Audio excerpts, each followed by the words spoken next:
పోతన భాగవతము 2వ స్కంధము. హరి పరమాత్మున్ అచ్యుతున్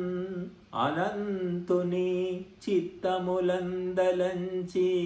సుస్థిరత విశోక సౌఖ్యముల జందిన ధీనిధులు అన్యకృత్యముల్ మరచియు చేయనొల్లరు తలంచిన నట్టిదయౌ సురేంద్రుడున్ బరువిడి నుయ్యి ద్రవ్వునే పిపాసితుడై సలిలాభిలాషితన్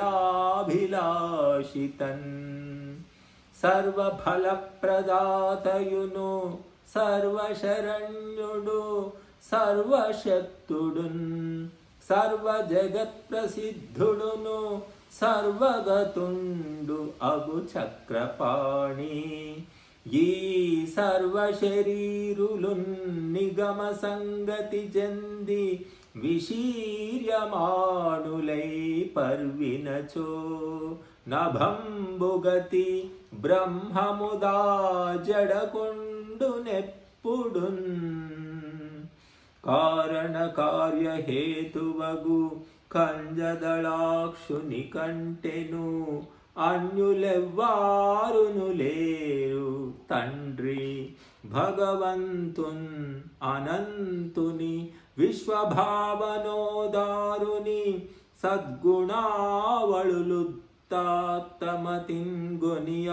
సద్గుణావళులుత్తాత్తమతింగొనియాడకుండినన్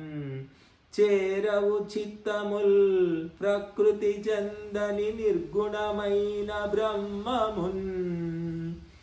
పురుష భవంబునందుటయ పూర్వము జన్మములందును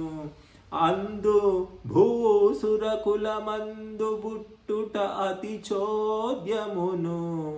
ఇట్లగుటన్ మనుష్య లస్థిరమగు కార్య దుర్దశల చేతన శింపక విష్ణు సేవనా పరతదనర్చి నిత్యమగు భవ్య పదంబును బొందుటొప్పదే ఉపవాస వ్రత శౌచ శీల మఖ సంధ్యోపాసనాగ్నిక్రియా జపదానాధ్యయనాది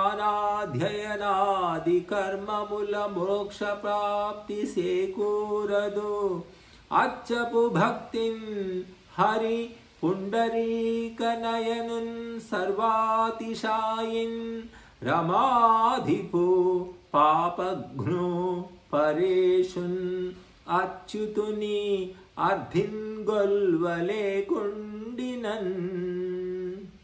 వనజాక్షు మహిమ నిత్యము వినుతించుచు నొరులు ఒగడ వినుచున్ మదిలో ననుమోదించుచు నుండెడు జనములు తన్మోహవశత జనరు మునీంద్ర.